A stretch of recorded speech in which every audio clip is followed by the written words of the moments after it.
how are you today? Yeah. I'm really thankful for being invited into TED Talk. Okay, my name is Ned Meyer, so today you're going to have a Ned Talk. Okay. Now, as far as professional development, I want to talk to you about the importance of developing public speaking. Okay, I really feel that public speaking is one of the best skills, one of the best tools that you can have for a career. How many of you enjoy public speaking? Not so many. Okay, not so many. Okay, why don't you enjoy public speaking? Does it make you nervous? Yeah. Yes. Okay, well, you know what? That's normal. That's very normal. Yeah. I want to give you suggestions. I'm going to talk at the end about ways to not be so nervous.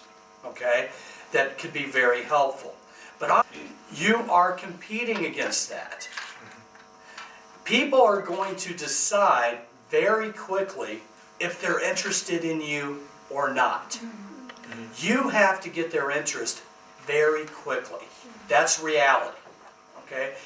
Every single job that I've done has required public speaking skills. When I was a university student, and I see some university students here, I used to work in radio. What's the difference between being in radio than doing public speaking?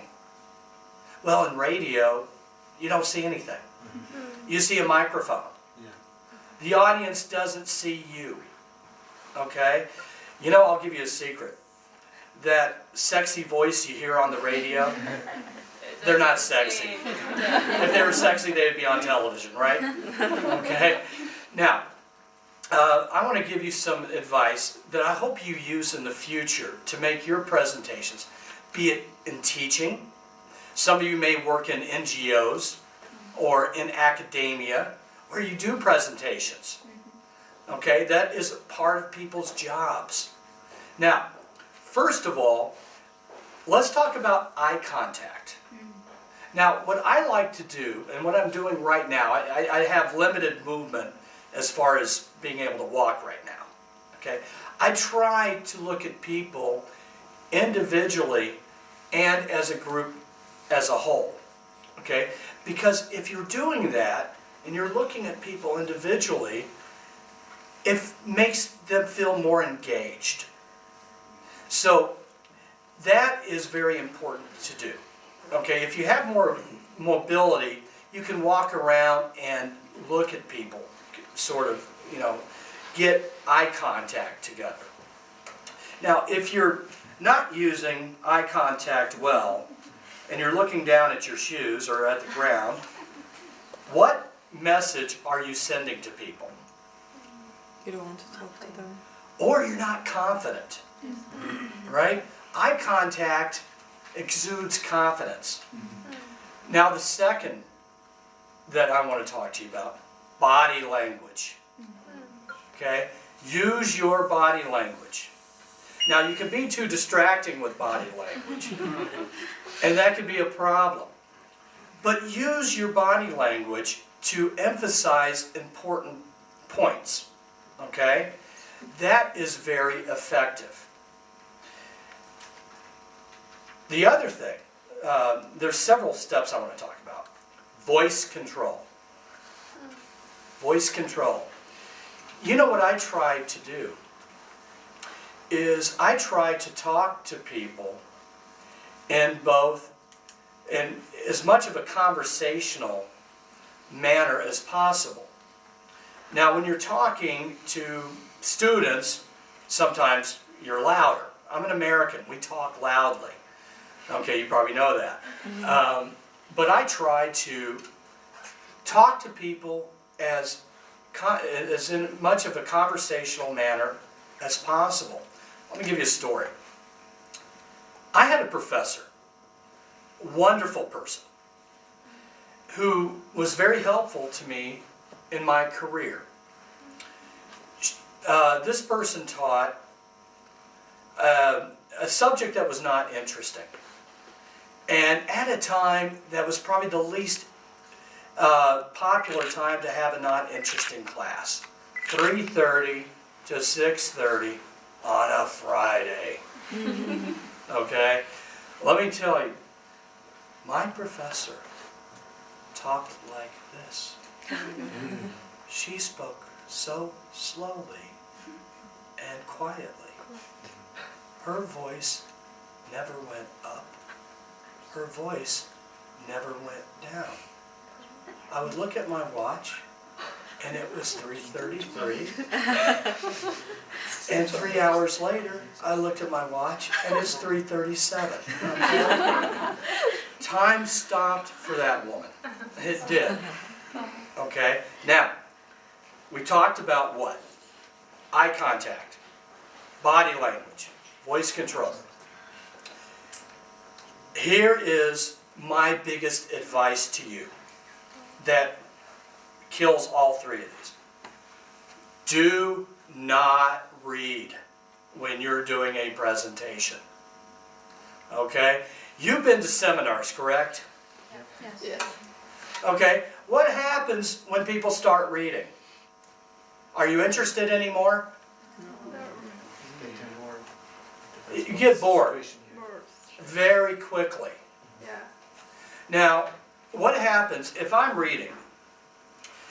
Where's my eye contact? It's going down. Yeah. Where's my voice going? It's going down. Where is my body language? It's not existent. Okay? I love PowerPoint.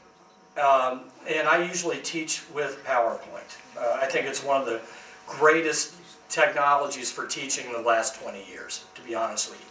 Now, there are mistakes that people do with PowerPoint. Okay? First of all, you may have too much of an elaborate design. That's distracting. You don't want to distract the people.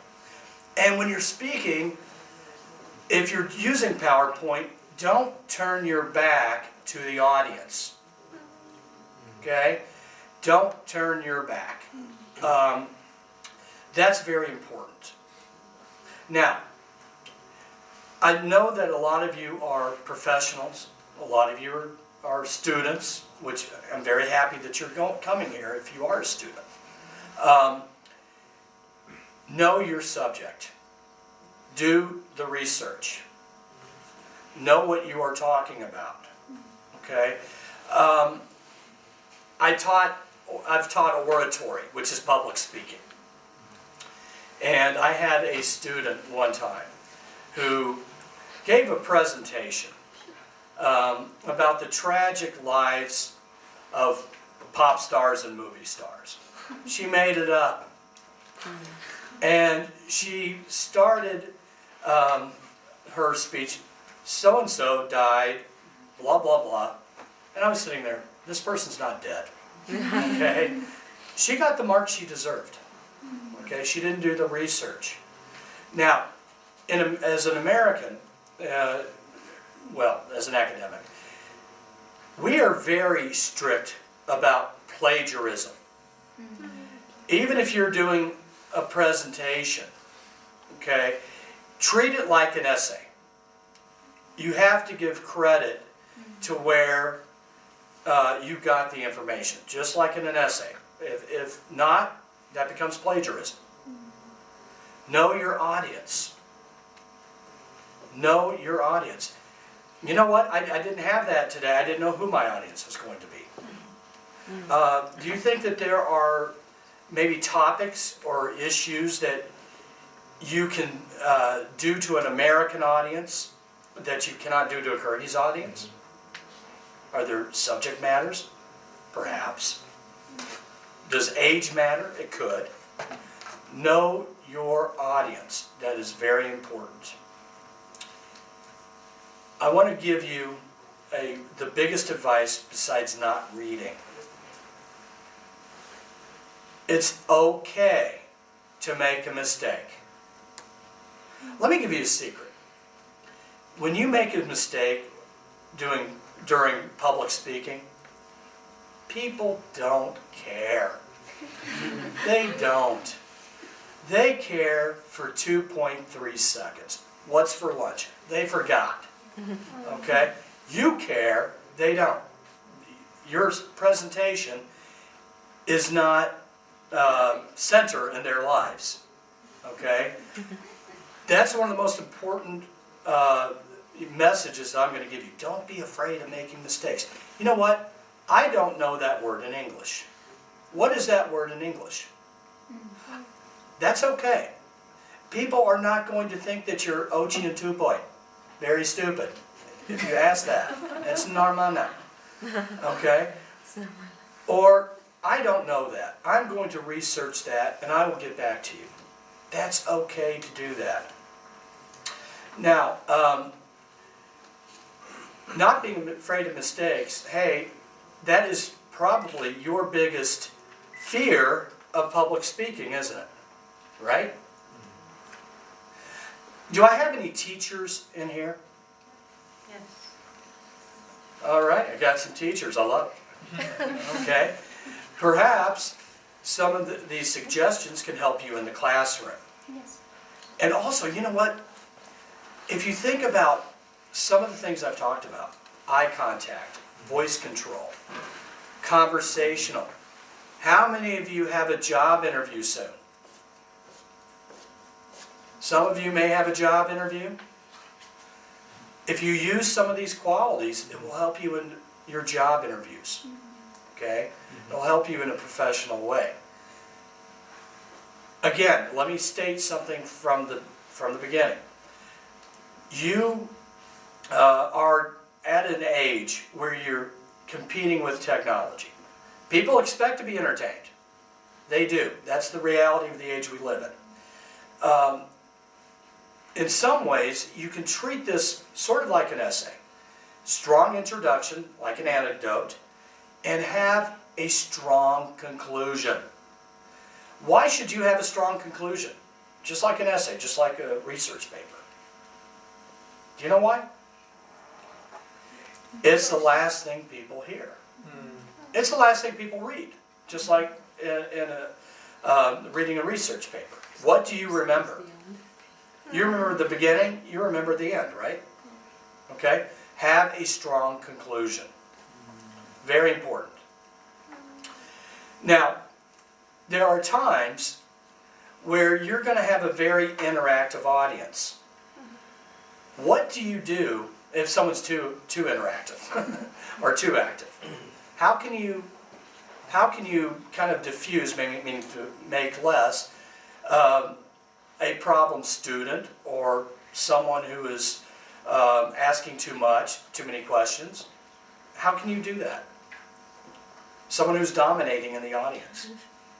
Does that ever happen to you? Yeah. Sure.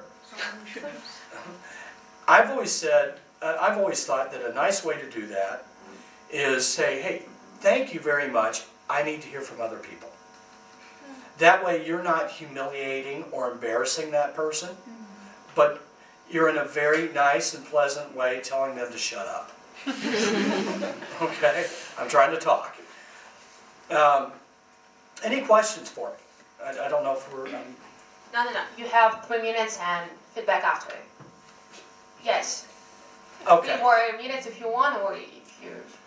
Well, okay, so in conclusion, the strong conclusion here, I really think that developing your public speaking skills is going to help you professionally. It really will. Be it through teaching, working at an NGO, and other careers that do require public speaking. I hope that you get comfortable with it. Have fun with it. You make new friends doing it. And it gives you confidence. You know, I think the biggest problem that people have is a lack of confidence. But a lot of it has to do with experience. So the more practice you get, the more comfortable you are. Okay?